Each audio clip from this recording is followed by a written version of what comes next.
El Café del Purgatorio.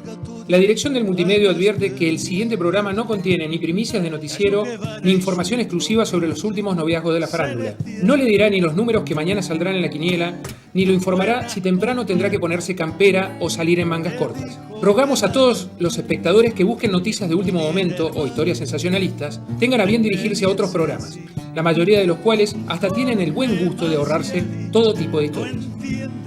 Almas en pena amontonadas en la mesita de un bar espectral, con la pública esperanza de entrar al paraíso y la secreta convicción de no merecerlo. En una presentación que mucho tiene que ver con lo más importante de las cosas menos importantes, el conocimiento, la historia, la filosofía y las juntadas de fines de semana con amigos. Con Mario Díaz Terrado, un abogado que de tanto litigar con causas injustas, hoy tira la mano y esconde la piedra. Y una pléyade de colaboradores ocasionales que vienen a descontar sus penas, tal vez porque confundieron la dirección del psicólogo de turno.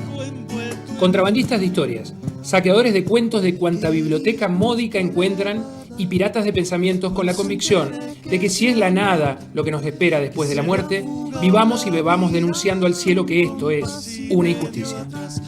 Y ya toman por asalto los micrófonos de este estudio en un acto de insurrección cósmica que seguramente nadie registrará, nuestros combatientes. El Café del Purgatorio. A las puertas del cielo llegaron un día 5 viajeras.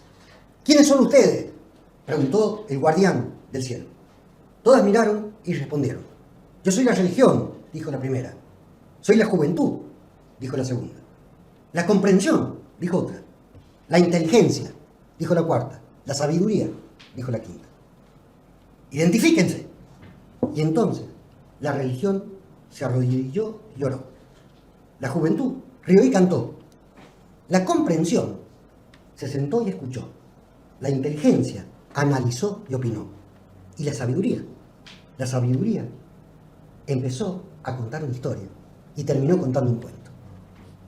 Bienvenidos a todos. Esto es el Café del Purgatorio.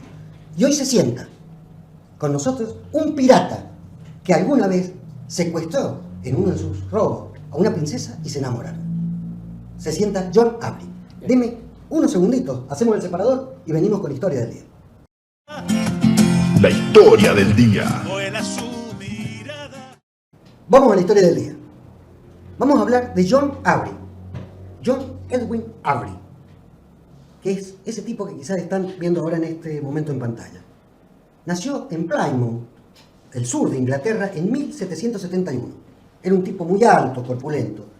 Desde niño andaba en los puertas, subiéndose a todo tipo de embarcación, medio de colao, y ocupó todos los cargos dentro de la estructura de mar. Fue cocinero, fue ayudante, limpiaba la proa, en todas. A los 20 años consigue entrar en un barco de guerra, el Duke, al mando del capitán Gibson, y al poco tiempo asciende al cargo de primer oficial. Resulta que el gobierno español necesitaba cuidar sus costas en el Caribe y el Duke fue alquilado al gobierno inglés con el propósito de patrullar. Raros momentos, ya que no se llevaba bien la corona inglesa con la española, pero este era un raro momento donde uno necesitaba al otro y le alquiló un barco. ¿Está? Muy bien, el Duke, con Gibson a cargo y segundo John Avery, partió a La Coruña, en España. Allí tenían que esperar una orden para zarpar. La espera se empezó a hacer larga, surgieron algunos inconvenientes, hasta que un buen día, todos los marineros, comandados por Avery, se plantaron frente a Gibson y le comunicaron que no iban a ir al Caribe nada, y que Gibson quedaba destituido. Gibson se enojó, amenazó con terribles castigos, finalmente vinieron unos marineros y lo bajaron a patada. Ya en el muelle, Gibson pudo ver cómo su barco se perdía en el horizonte. Los tipos habían decidido no ir al Caribe e irse a piratear. Decidieron convertirse en piratas. Rebautizaron al Duke, al barco, como Carlos II, como una estrategia para despistar a los cazadores, y se fueron para el lado de África a piratear. En el camino ya se empezaron a ser conocidos, como el terror de los mares del sur. Desvalijaron un barco danés, 2 franceses, un carguero español. Iban desvalijando mientras iban andando, que encontraron. Hasta que llegan a la isla de Madagascar. Ahí decidieron bajar para agarrar unas provisiones y de paso confraternizar con los nativos que parecían amistosos. Dice la dice Michelet, en realidad, pero la enciclopedia británica. Los nativos impulsaron a los forasteros a la poligamia. Ah, bien. Ven, muchachos, háganse polígamos. Bueno, enterados de tan alegres costumbres, los marineros, con John Avery, decidieron quedarse 2 semanas que terminaron siendo 3 meses. Era lógico, ¿no? Era una buena propuesta. Sin embargo, el capitán Avery era bastante raro para ser un pirata, por lo menos su estilo. No tomaba alcohol, era muy respetuoso con las nativas poligámicas y pasaba largos ratos solo caminando por la selva y escribiendo. Tenía la costumbre de la risa y la poesía. Raro para un pirata.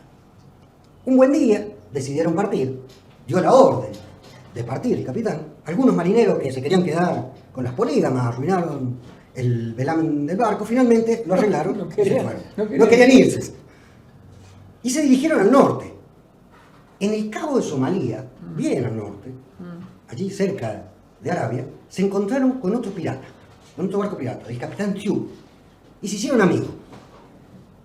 Esto les comentaron que las costas de Arabia estaban bien surtidas. Y bueno, Allá allá fueron, vamos. vamos. A Tew, vamos a dar un detalle, el capitán Tew, era el otro pirata, bajaba en los puertos y secuestraba músicos. Para que les tocaran unos tanguitos arriba del barco. Otro pirata raro. Otro pirata raro, le gustaba, pero este tenía algunos otros vicios, como le veremos después.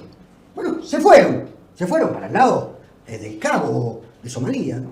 Estaban ahí por lo que es hoy Yemen, y asaltaron una caravana de la East Indian Company, y el gobierno inglés los empezó a tener en la mira. Se estaban metiendo ya con... La East Indian Company era, en ese momento, tenía una importancia de las mayores multinacionales de este tiempo. Era la mayor multinacional del mundo, de hecho. Afanado el barco de la East Indian Company, se fueron a las costas de Yemen y se encontraron un gran barco. Y cuando los piratas lo abordaron, se quedaron pasmados. Se trataba del Gansbay, propiedad del gran Mogol, jefe de una dinastía mahometana de la India, de un imperio en la India. En la imagen verán ese imperio de ese momento en la India que es anterior a la conquista inglesa. Es distinto los mongoles al imperio mogol. Los mogoles eran mahometanos, eran musulmanes y tenían un gran imperio en la India. Bueno, al jefe, al emperador, Le roban la hija. le secuestran la hija, ¿no? ¿Qué se encuentran? Apenas suben a ese barco. Encuentran con un grupo muy grande que iba en peregrinación a la Meca. Y estaba justamente la hija del gran mogol, altos dignatarios de la corte, cortesanos, odaliscas y un elevado número de concubinas.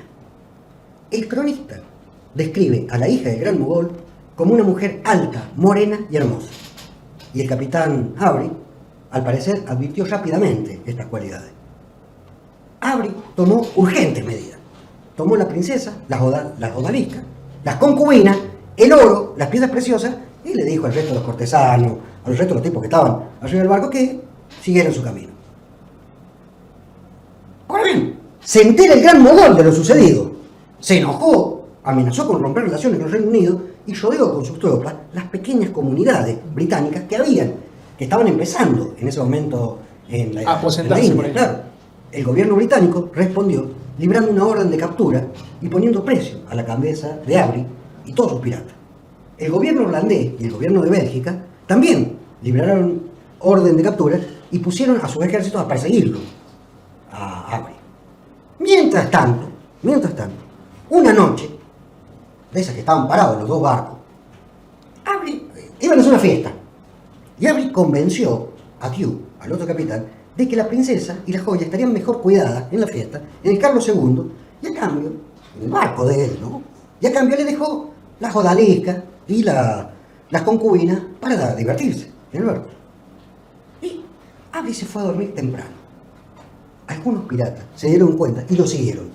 Raro en piratas, pero los otros estaban de fiesta. Mientras tanto, en el barco de Tew estaban todos de fiesta. Dale que sobo, estaban en pleno festival hasta bien entrada la noche y había tanto alcohol que quedaron todos muertos, ¿Y sí? todos dormidos arriba del barco. Cuando se despertaron, ¿Dónde estaba él? John Avery se había escapado con la joya y con la princesa. Un pirata. Se armó se armó una dentro del barco de Hugh, casi un levantamiento, y ya empezaron también a perseguirlo a Abril. Claro, todo ya no el mundo solamente lo perseguía la compañía más grande del mundo, el gobierno inglés, el imperio mogol. Claro, si no son colegas. Claro, hasta los piratas lo perseguían. Todo el mundo estaba buscando a dónde iba Abril. Abril se dirigía tranquilamente, nuevamente, hacia Madagascar. Allá donde estaban los polígamos, ¿no? Pero en el diario de bitácora del Carlos II, del barco, aparecen unos escritos del marinero que tuvo que hacerse cargo del timón porque Abril pasaba mucho tiempo en la recámara con esa princesa secuestrada. Y en el camino pasó algo. Nació el amor. La princesa mogol y el capitán pirata se enamoraron. Llegaron a Madagascar, se repartieron el botín entre todos, y esa misma noche le hicieron, entre todos, los polígamos, las polígamas, los piratas, le hicieron una fiesta de despedida a Abril, porque Abril había avisado que se iba. La despedida soltero. La despedida soltero, básicamente. Allí el pirata Abril le dijo a su amada que si alguna vez no lo encontraba, dirigiera su mirada a las estrellas, que seguramente en la más recóndita y escondida, él le estaría esperando. Muy poético para un pirata. Está bien. Muy bien, muy bueno. Al otro día, ellos se fueron y nunca más se supo de ellos. Algunos lo ubican como un joyero allá en la región de Francia, en Lorena. Otros lo dicen que era un próspero comerciante de joyas y tenía una tienda de alfombras orientales en Marruecos, alfombras y tapices bordeados con hilos de oro, de origen oriental. Otros también lo ubican en las costas de Egipto, pero en realidad nadie sabía dónde estaba. Pareciera ser que John Abril entró después a Inglaterra, vía Irlanda, habría adoptado el nombre de Mr. Bridgman y se dedicaba a la venta de unas extrañas joyas de origen oriental. Pareciera ser que algunos comerciantes descubrieron el origen de esa joya y que Abril fue víctima de un chantaje y lo habría perdido todo, pero en realidad no se supo y no se sabe ni se supo bien su destino. Hasta que un buen día de 1836 alguien solicita un lugar en el cementerio de Plymouth para un cadáver desconocido. Irlanda esto, ¿no? Sin nombre. No, Plymouth está justo al sur de Inglaterra. Bien. Es el puerto más al sur de Inglaterra. Le llamó la atención al tipo del cementerio que pidieran un lugar en el cementerio para un cadáver que no tenía nombre. Entonces dio aviso a la policía. La policía inmediatamente dio aviso al servicio secreto inglés, que ya existía, el M16. Y cayó todo el servicio secreto. Y es quien dice que en ese entierro había una sola persona, una mujer alta, morena y hermosa.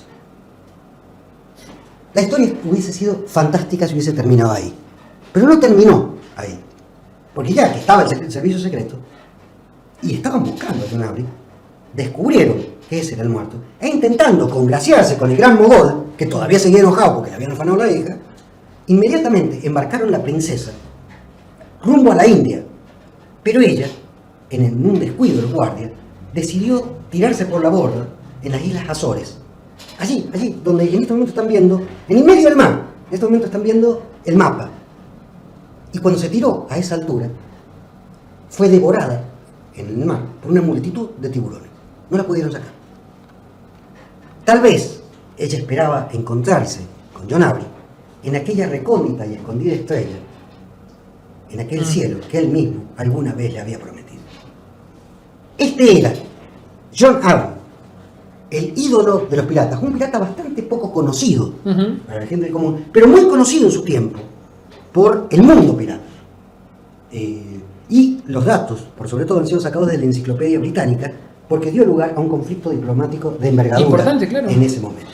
¿A quién mandamos al cielo y a quién mandamos al infierno en esta, por lo menos, curiosa historia de amor? Sí, curioso pirata, ¿no? Un curioso pirata. Raro, que le gustaba la poesía. No, está bien, ¿viste que era poeta. yo le dije al principio. Enamoradizo. Claro, también asesino, guarda. Sí, era un pirata. Era un pirata. Pero Yo mandaría al cielo a la mujer.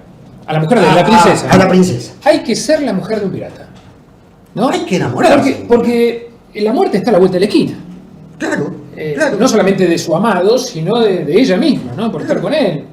Claro, sería Aparte otra cosa, deja todo por amor. Nunca renuncia a ese amor. Lo Sí, acompaña no hace hasta el daño a final. nadie, además. Entre tantos de acá que habían, Sí. la princesa de última instancia es culpable solamente de enamorarse. Sí. Por ahí del tipo no tenía los mejores antecedentes. No, para nada, ningún pirata lo tenía, ¿no? Ningún pirata. Tantas ¿Habrá personas que uno tenido... no conoce que se enamora de las personas con los peores antecedentes. Le hago una pregunta, ¿habrá tenido un síndrome de Estocolmo? Después fue llamado eso la persona que se enamora de su secuestrador, el síndrome de Estocolmo. Pero hubo que pasar muchísimo tiempo después para que los psicólogos y los psiquiatras le pongan un nombre a esto que ya venía pasando. Claro. Entonces, mandemos por lo pronto a la princesa. Sí. El pobre viejo, el gran mogol. Sí. Le robaron la hija, pero él no sabía que la hija estaba enamorada. Estaba mandando su ejército creyendo que le estaba pasando mal, pobre viejo. Sí. La estaba Sí, pasando. tiene que haber sufrido. Un tipo. Por ahí Gibson, aquel capitán que fue encomendado para ir a cuidar las costas y sus marineros se dieron vuelta y se les ocurrió ir a piratear. Se quedó sin laburo. Sí, Lo sacaron. sí. Ay, Yo mandaría también, se me acaba de ocurrir, al cielo, a los polígamos naturales. ¡Ah, los polígamos de Madagascar! Esos muchachos los Esos- mandamos de pura Sí. simpatía. Pero Por antes ahí. de mandarlos al cielo, los dejemos en el purgatorio un rato con nosotros. Pero nosotros, ya que nosotros nos vamos. Sí. Claro, a los polígamos, vamos con los polígamos. Sí, Qué sí. buen lugar. Un Qué lugar bueno, donde uno sí. cae Sí. y te tratan de convencer de que vos seas polígamo. Sí. No creo que cueste mucho convencerse. Pero no. Estos se convencieron rápido. De hecho, no querían irse y hasta destruyeron parte del barco. Al infierno. Ya en el segundo bloque hablaremos algunas Sí, cosillas que han quedado fuera y algunos más que mandaremos al infierno. Denos unos segunditos. Esta fue la historia del día. Denos unos segunditos, un separador y venimos con el debate sobre John Avery.